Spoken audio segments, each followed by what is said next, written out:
आदाब, मैं फारूक खान, संपादक इकरा पत्रिका। थार न्यूज़ इकरा पत्रिका के इस चैनल में आपका स्वागत है, आपका इस्तकबाल है।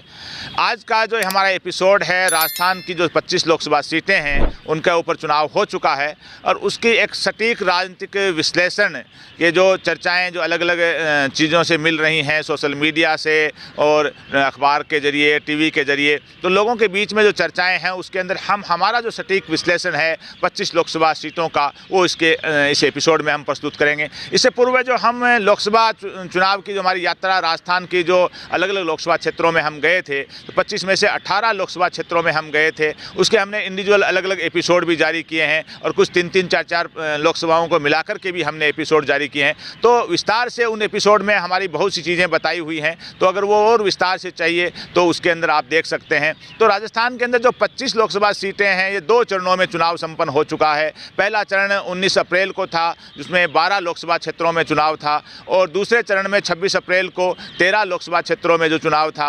तो जो इसके अंदर सबसे बड़ी चीज़, सबसे बड़े जो बातें जो सुनने में मिल रही हैं, देखने में मिल रही हैं, लोग एक दूसरे से संपर्क करके बता रहे हैं, उसमें खास तौर से जो फलौदी का सट्टा बाजार है उसकी चर्चाएं भी हैं। उसमें कितनी सही हैं, कितनी गलत हैं, बहुत से लोग अपने अपने हिसाब से उसको पेश कर रहे हैं। इतनी सीटें इस पार्टी की जीतेंगी, फला आदमी फला जगह आगे रहेगा, फला आदमी के इतना भाव चल रहा है।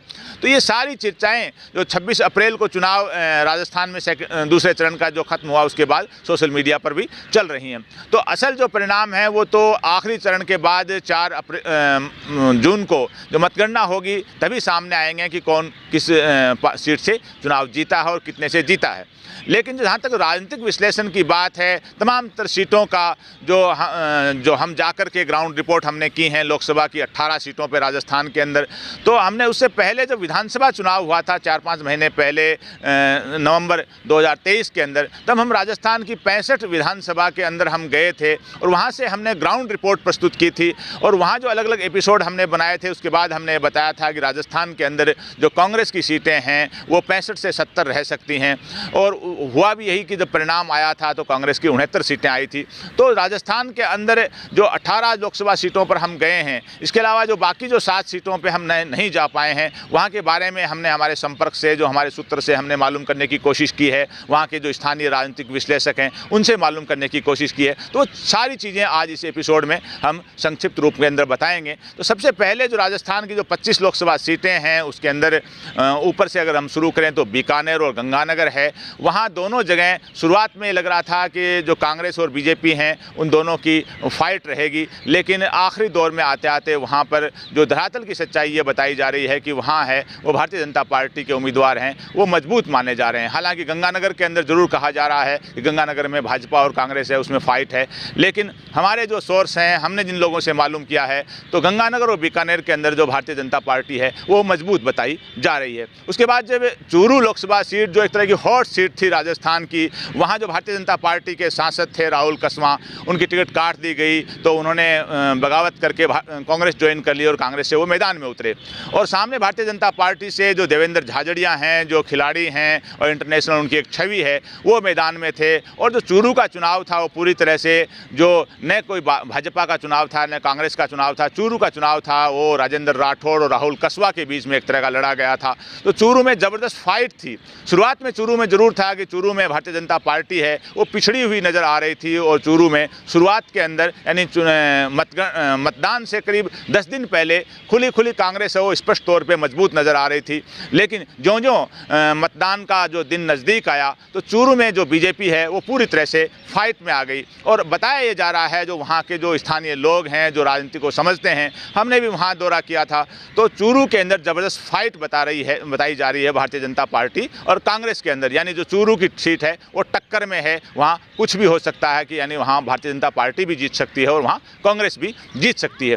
चूरू के बारे में जो सबसे बड़ी चीज़ ये है कि जो वहाँ का जो वोट है उसमें जो मुस्लिम वोट है उसने भी वहाँ कुछ जगह जो एक तरह का बहिष्कार किया था। और वहाँ जो वोट है, जो जाहिर सी बात है, जो मुस्लिम को जो परंपरागत कांग्रेस का जो वोट माना जाता है, लेकिन चूरू में वो मुस्लिम वोट है वो भाजपा को भी मिला बताया जा रहा है। जो पिछली बार जो मिला था उससे बढ़ करके बताया जा रहा है कि मिला है, जितना भी मिला है। तो चूरू के बगल की जो झुंझुनू सीट है उसके बारे में जो वहाँ ब्रजेंद्र ओला जो झुंझुनू के विधायक हैं वो कांग्रेस के उम्मीदवार, और शुभकर्ण चौधरी भारतीय जनता पार्टी के उम्मीदवार। तो वहाँ जो ये बताया जा रहा है कि, और शुरू से भी लग रहा था कि झुंझुनू है उस सीट का झुकाव है पूरी तरह से कांग्रेस के फेवर में है, यानी झुंझुनू सीट है वहाँ कहीं ना कहीं भारतीय जनता पार्टी स्पष्ट तौर पे कमज़ोर बताई जा रही है। वहाँ के स्थानीय जो राजनीतिक विश्लेषक हैं वो भी ऐसा ही बता रहे हैं, यानी झुंझुनू है वहाँ कांग्रेस मजबूत बताई जा रही है। उसके बाद जो बगल की सीट है सीकर सीट लोकसभा सीट है जो इंडिया गठबंधन के कोटे में जो CPM को, कम्युनिस्ट पार्टी ऑफ इंडिया, मार्क्सवादी को दी थी कांग्रेस ने, यानी कांग्रेस ने उस सीट को छोड़ दिया था। तो CPM से वहाँ राज्य सचिव कॉमरेड अमराराम वहाँ से मैदान में थे और भारतीय जनता पार्टी से मौजूदा सांसद हैं सुमेधानंद सरस्वती वो मैदान में थे। तो सीकर के अंदर जो ज़बरदस्त चुनाव हुआ और सीकर के अंदर जो बताया जा रहा है कि फाइट है, लेकिन एक जो बड़ी बात यह है कि सीकर के अंदर कांग्रेस के जो वोट हैं अंदर खाने कांग्रेस के नेताओं ने उस हिसाब से साथ नहीं दिया अमराराम का जो वहाँ के राजनीतिक विश्लेषक बता रहे हैं जैसा देना चाहिए था। लेकिन खबर यह है कि जो सीकर की सीट है वो कॉमरेड अमराराम और भारतीय जनता पार्टी के उम्मीदवार के बीच में टक्कर की यानी फाइट की सीट मानी जा रही है। अब उसके बाद में बगल की सीट सीकर के बगल में जो नागौर की सीट है वो भी इंडिया गठबंधन ने RLP प्रमुख हनुमान बेनीवाल के साथ गठबंधन किया और कांग्रेस ने वो सीट छोड़ दी हनुमान बेनीवाल के लिए। तो हनुमान बेनीवाल वो वहाँ से मैदान में थे और साथ में जो भाजपा से ज्योति मिर्धा वो भी कांग्रेस छोड़ करके भाजपा में आई हैं और पहले उन्होंने विधानसभा का चुनाव लड़ा 4-5 महीने पहले नागौर से और वो चुनाव हार गई। तो ज्योति मिर्धा हैं वो नाथुराम मिर्धा की पोती हैं और वो मैदान में भारतीय जनता पार्टी से हैं। तो हनुमान बेनीवाल और ज्योति मिर्धा का चुनाव है, बड़ा ही इंटरेस्टेड चुनाव हुआ। इसमें खास तौर से जो रिशपाल मिर्धा ज्योति मिर्धा के चाचा हैं उन्होंने जगह जगह सभाओं में जो भाषण दिए और उनके सोशल मीडिया पे उनके जो भाषण हैं वो मजाकिया अंदाज में वायरल हुए। तो वो जो वहाँ का चुनाव है नागौर का वो भी ज़बरदस्त फाइट का चुनाव माना जा रहा है और नागौर के अंदर भी ये चर्चा है कि नागौर में ज्योति मिर्धा के जो परिवार के मुस्लिम वोटों में मुस्लिम परिवारों से अच्छे खासे संबंध थे, पुराने संबंध, तो मुस्लिम वोट ज्योति मिर्धा को अच्छा खासा पड़ा हुआ बताया जा रहा है, जिसकी सच्चाई जो भी हो। लेकिन वहाँ जो जिस तरह से सीकर के अंदर जो फाइट मानी जा रही है वैसे ही राजनीतिक विशेषज्ञ मान रहे हैं कि नागौर में भी हनुमान बेनीवाल और ज्योति मिर्धा के बीच में फाइट है, यानी किसी का कोई विशेष पलड़ा भारी नहीं बताया जा रहा है। फिर उसके बाद में अगर हम आगे चलें तो जयपुर ग्रामीण लोकसभा सीट है। जयपुर ग्रामीण लोकसभा सीट में शुरुआत में माना जा रहा था कि अनिल चोपड़ा हैं वो कांग्रेस के उम्मीदवार, वो मजबूत बताए जा रहे थे और भारतीय जनता पार्टी के उम्मीदवार को वहाँ कमज़ोर बताया जा रहा था। लेकिन ज्यों ज्यों मतदान का दिन नज़दीक आया तो वहाँ बताया जा रहा है और धरातल की सच्चाई भी है कि वहाँ कांग्रेस है वो कमज़ोर हो गई और भारतीय जनता पार्टी का जो मूवमेंट था वो मजबूत हुआ। और बताया जा रहा है कि जयपुर ग्रामीण की सीट है उस पर भारतीय जनता पार्टी स्पष्ट रूप से मजबूत नज़र आ रही है। जहाँ तक जयपुर शहर की बात है तो परंपरागत तौर पे जयपुर शहर लोकसभा सीट है ये भाजपा की मानी जाती है। जयपुर शहर लोकसभा सीट पर कांग्रेस से जो प्रताप सिंह खाचरियावास हैं वो मैदान में थे और भारतीय जनता पार्टी से मंजू शर्मा है मैदान में थी। लेकिन सबसे बड़ी चीज़ जैसा हमने पहले भी हमारे एपिसोड में बताया था कि जयपुर में कांग्रेस का ऐसा कोई चुनाव नज़र नहीं आया और ऐसा लग रहा था कि एक तरफा यहाँ भाजपा को एक तरफ मैदान छोड़ दिया कांग्रेस ने और कोई खास ऐसे कांग्रेस के नेताओं ने, कांग्रेस के लोगों ने कोई खास तवज्जो जयपुर पे नहीं दी। और बताया ये जा रहा है राजनीतिक विश्लेषकों की तरफ से कि जयपुर में स्पष्ट तौर पे यहाँ भाजपा मजबूत है। देखना यह है कि जो मार्जिन है पिछली बार जितना ही रहता है या कम ज़्यादा होता है। तो जयपुर के अंदर स्पष्ट तौर पर बताया जा रहा है कि भाजपा मजबूत है और कांग्रेस कमज़ोर है। अब उसके बाद में इसी जो पहले चरण के अंदर हम दौसा की बात करें तो दौसा में स्पष्ट तौर पे बताया जा रहा है कि भाजपा है वो वहाँ कमज़ोर है और कांग्रेस है वहाँ मजबूत है और कुछ लोग दौसा की सीट को फाइट में भी बता रहे हैं। तो अब उसके बाद में जो अलवर की सीट है, अलवर के अंदर जो शुरू में ये लग रहा था कि जो ललित यादव हैं कांग्रेस के उम्मीदवार वो ज़बरदस्त फाइट में थे, बताया जा रहा है कि वो सीट को निकाल लेंगे। लेकिन ज्यों-ज्यों चुनाव नज़दीक आए तो भारतीय जनता पार्टी के भूपेंद्र यादव हैं उनको मजबूत माना जा रहा है और कहीं जो फाइट की या आगे पीछे की जो लड़ाई थी उसमें ऐसा लग रहा है कि स्पष्ट तौर पर वहाँ भाजपा के पक्ष में वहाँ का माहौल रहेगा, ऐसी चर्चाएँ वहाँ के स्थानीय लोग बता रहे हैं। अलवर के बाद में जो बगल की जो भरतपुर सीट है जो SC के लिए रिजर्व थी वहाँ ज़रूर बताया जा रहा है कि कांग्रेस और भाजपा है उन दोनों के बीच में टक्कर है और वहाँ कुछ भी हो सकता है, यानी वो सीट टक्कर में है।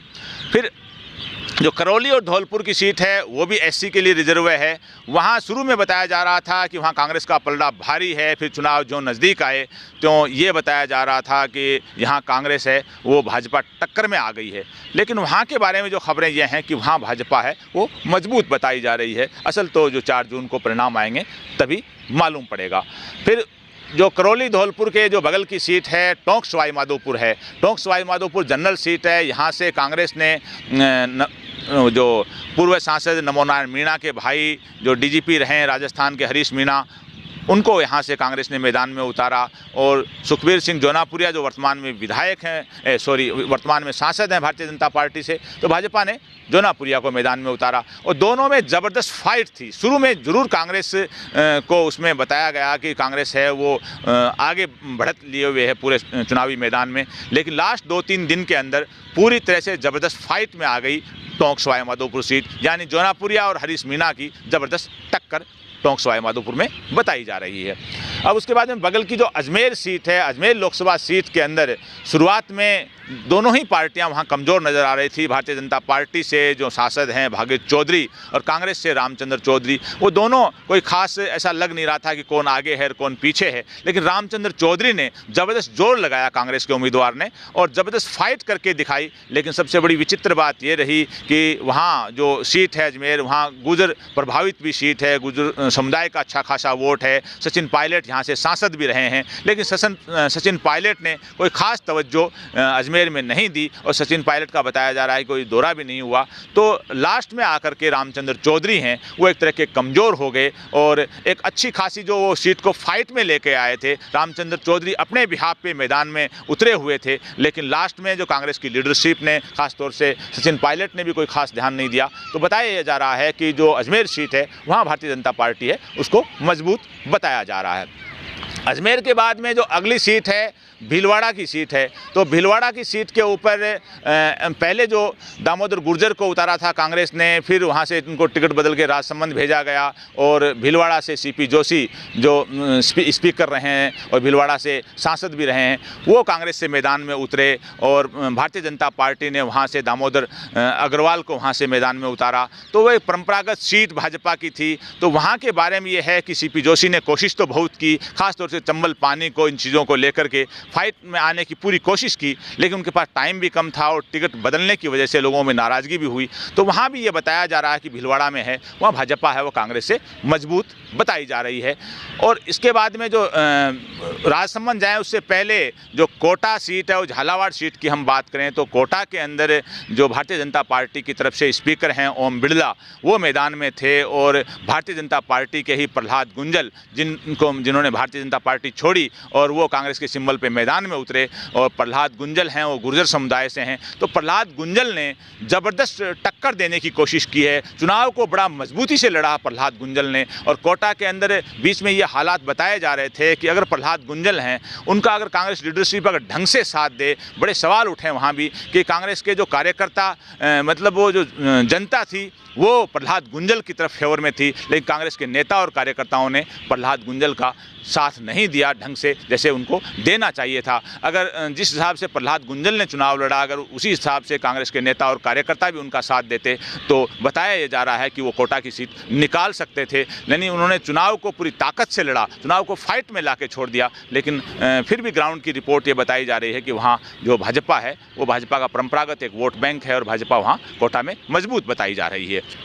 जहाँ तक उसके बगल की सीट है झालावाड़ 12 सीट, वहाँ से जो सांसद हैं दुष्यंत जो पूर्व मुख्यमंत्री वसुंधरा राजे के पुत्र हैं, तो दुष्यंत सिंह वहाँ मैदान में हैं और बीजेपी से, और कांग्रेस से प्रमोद जैन भैया की जो पत्नी हैं उर्मिला जैन वो मैदान में हैं।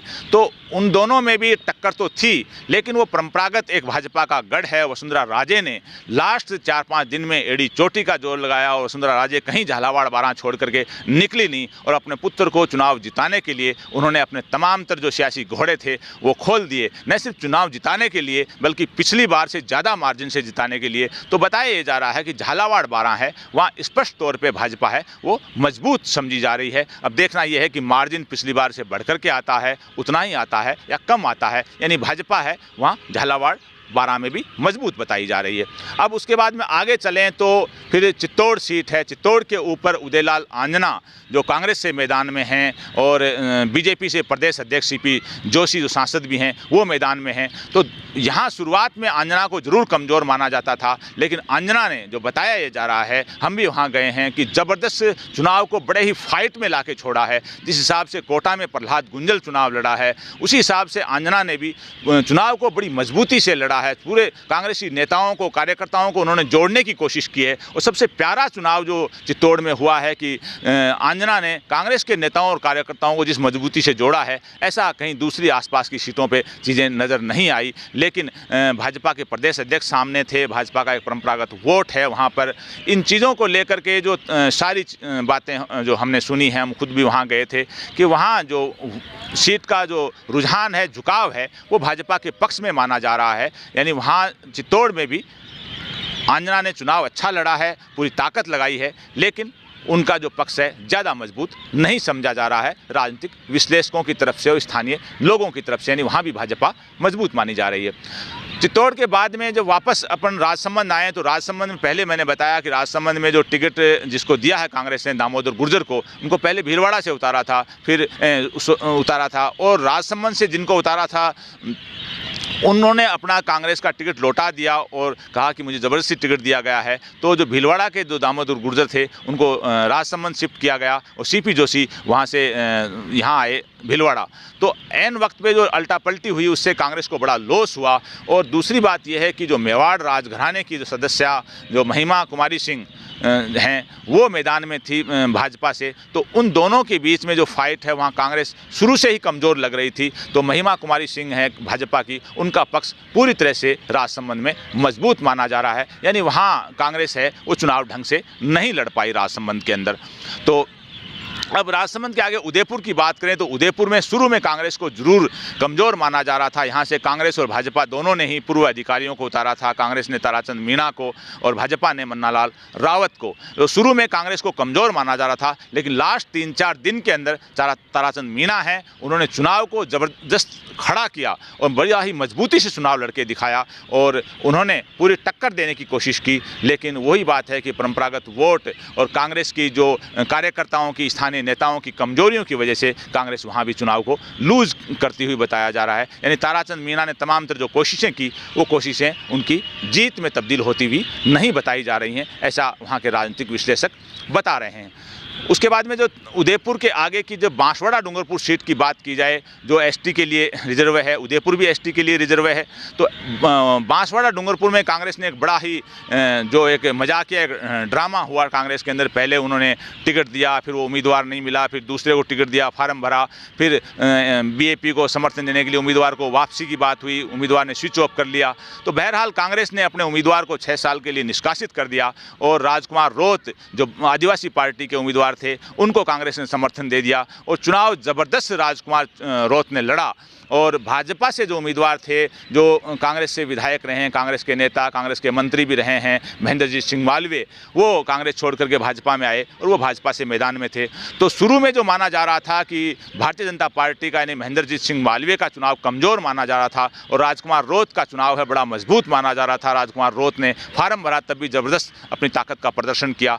लेकिन लास्ट में जो मतदान के 2 दिन पहले की रिपोर्ट ये है कि अच्छा खासा जो राजकुमार रोत का चुनाव था वो कांग्रेस के नेताओं और कार्यकर्ताओं ने एक तरह का बिगाड़ दिया। ये बात, ये आरोप हम नहीं लगा रहे हैं, वहाँ के धरातल की सच्चाई बता रहे हैं जो लोगों से हमने सुनी है कि बांसवाड़ा डूंगरपुर में कांग्रेस के नेताओं और कार्यकर्ताओं ने राजकुमार रोत का जिस अंदाज में साथ देना चाहिए था नहीं दिया। तो वहाँ की खबरें ये हैं कि वहाँ का चुनाव भारतीय जनता पार्टी के पक्ष में मजबूत माना जा रहा है, बांसवाड़ा डूंगरपुर का। उसके बाद में जब उससे आगे की सीट की बात करें तो जालोर सिरोही लोकसभा सीट है। जालोर सिरोही लोकसभा सीट भी राजस्थान की एक हॉट सीट मानी जाती है। यहाँ से पूर्व मुख्यमंत्री अशोक गहलोत के पुत्र वैभव गहलोत कांग्रेस से मैदान में हैं और लूबाराम चौधरी यहाँ से भाजपा से मैदान में हैं। ये सीट 3 बार लगातार देवजी पटेल ने भाजपा से जीती है, लेकिन इस बार उनको टिकट नहीं दिया। तो लुम्बाराम चौधरी वैभव गहलोत का चुनाव है वो पूरी तरह से एक बड़े आदमी और छोटे आदमी का चुनाव एक तरह का वहाँ बनाया गया। लेकिन वहाँ जो ज़मीन की जो सच्चाई ये है कि चुनाव न वैभव गहलोत के बीच में था, न लुम्बाराम चौधरी के बीच में था। चुनाव पूरी तरह से अशोक गहलोत और प्रधानमंत्री नरेंद्र मोदी के बीच में हो गया था। तो अशोक गहलोत ने पूरी कोशिश की और अशोक गहलोत जालोर सिरोही छोड़ भी नहीं पाए। पूरे उन्होंने अपने सियासी घोड़े खोले अपने पुत्र को चुनाव जितवाने के लिए। लेकिन खबरें ये हैं कि वहाँ कांग्रेस है वो कमज़ोर, कांग्रेस का चुनाव है वो कमज़ोर साबित हुआ है। वहाँ कांग्रेस ने इतना कुछ नहीं कर पाई मतदान के दिन जितना उनको जीतने के लिए करना था।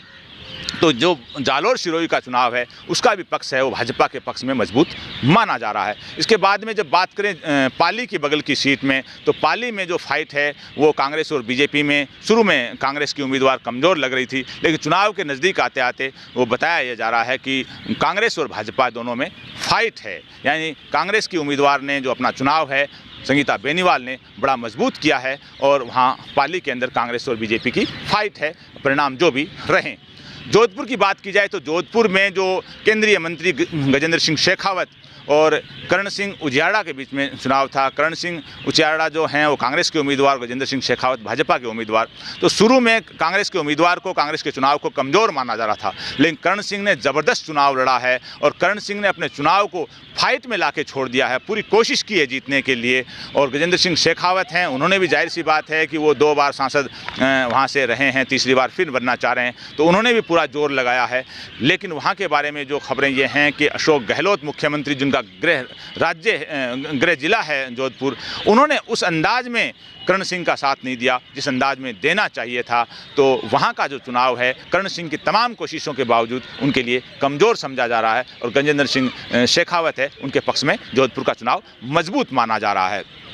अब उसके बाद में जो आगे की सीट है, जो बाड़मेर जैसलमेर की अगर जब हम बात करें तो बाड़मेर जैसलमेर के अंदर त्रिकोणीय मुकाबला था। बाड़मेर जैसलमेर में यहाँ जो शिव से विधायक हैं निर्दलीय रविंदर सिंह भाटी, वो निर्दलीय मैदान में थे और उन्होंने दोनों पार्टियों के पसीना ला के छोड़ दिया और चुनाव को ज़बरदस्त अंदाज में लड़ा। एक 26-27 साल के युवा हैं और सामने जो केंद्रीय मंत्री, वहाँ के सांसद कैलाश चौधरी भारतीय जनता पार्टी से मैदान में हैं और कांग्रेस से उमेदवार बेनीवाल जो RLP छोड़ के आए हैं वो मैदान में हैं। तो पूरा चुनाव त्रिकोणीय बनाने की कोशिश की गई। भारतीय जनता पार्टी यहाँ शुरू से कमज़ोर थी, बीच में थोड़ा चुनाव उठा उनका, लेकिन वापस भारतीय जनता पार्टी का चुनाव है वो हल्का सा उठने के बाद ज़्यादा आगे नहीं बढ़ पाया। तो मुकाबला भारतीय जनता पार्टी ने भी त्रिकोणीय करने की कोशिश की, लेकिन पूरी तरह से त्रिकोणीय नहीं हो पाया। और भाटी के पक्ष के अंदर जो बात जो जा रही है कि भाटी को सबसे बड़ी बात है कि अशोक गहलोत के बारे में एक सियासी चर्चा है कि अशोक गहलोत ने अंदर खाने जो वोट है वो कांग्रेस के उम्मीदवार बेनीवाल की हेल्प करने की बजाय रविंदर सिंह भाटी की हेल्प की है, ऐसी सियासी चर्चाएं हैं। और उसमें अमीन खां जो पूर्व मंत्री राजस्थान के रहे हैं, वहाँ से 5-6 बार विधायक रहे हैं, करीब 90 साल के हो गए हैं, उनको चुनाव के पहले दिन उनको कांग्रेस से 6 साल के लिए निष्कासित कर दिया। तो 3-4 बड़े लोग जो अशोक गहलोत के नज़दीकी माने जा रहे हैं, अशोक गहलोत के नज़दीकी तमाम जो नेता हैं उनके बारे में चर्चा ये है कि उन्होंने कांग्रेस के उम्मीदवार बेनीवाल को वोट दिलवाने की बजाय रविंदर सिंह भाटी को वोट दिलवाया है। बदले में भाटी ने जो राजपूत वोट है उनके संपर्क का था या जो भी दूसरा वोट है वो जालोर सिरोही के अंदर वैभव गहलोत को यानी अशोक गहलोत के पुत्र को दिलवाया बता रहे हैं। ऐसी चर्चाएं सुनने में आ रही हैं। अब इसकी सच्चाई क्या है वो तो धीरे धीरे चुनाव की जो गिनती होने के बाद सामने आएगी। लेकिन यह है कि भाटी ने ज़बरदस्त चुनाव लड़ा है और वहाँ जो टक्कर है आमने सामने की वो उम्मीदवार बेनीवाल और भाटी के बीच में मानी जा रही है। वहाँ भाजपा है, उसका पक्ष है, उसको बहुत ही कमज़ोर माना जा रहा है। अब इसमें परिणाम क्या होगा ये मतगणना के दिन मालूम होगा, लेकिन भाटी ने चुनाव ज़बरदस्त लड़ा है और जो सेंधमारी अशोक गहलोत की टीम ने की है कांग्रेस के उम्मीदवार के साथ, उसकी चर्चाएं भी बाड़मेर में, जालोर में चारों तरफ सुनी जा सकती हैं। तो ये जो 25 लोकसभा सीटें हैं राजस्थान का जिनका हमने राजनीतिक विश्लेषण किया है, इसमें स्पष्ट तौर पर जैसे झुंझुनू है वो कांग्रेस मजबूत दिख रही है, दौसा है वो कांग्रेस मजबूत दिख रही है, इसके अलावा जो बाड़मेर है उसमें कांग्रेस मजबूत दिख रही है।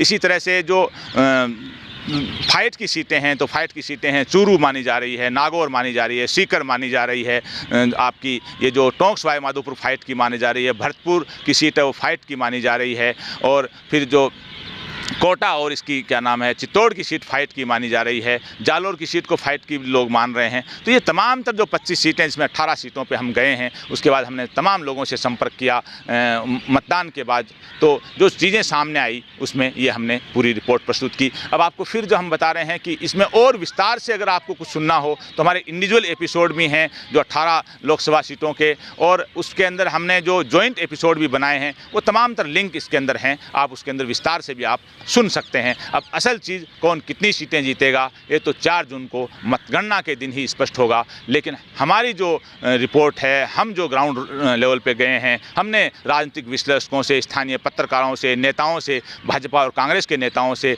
निर्दलीयों से, जिनसे भी हमने संपर्क किया है, तो हमारे हिसाब से लग रहा है कि भाजपा है वो 17-18 सीटें भाजपा राजस्थान में आसानी से शायद जीत सकती है, और कांग्रेस है वो 4 से 6 सीटें 7 सीटें तक वो कांग्रेस भी जीत सकती है। 1-2 सीटों पे निर्दलीय अदर हैं। ऐसे करके 18-7 का ये रेशो हमें रहता हुआ लग रहा है। आज के इस एपिसोड में बस इतना ही। जय हिंद, जय भारत।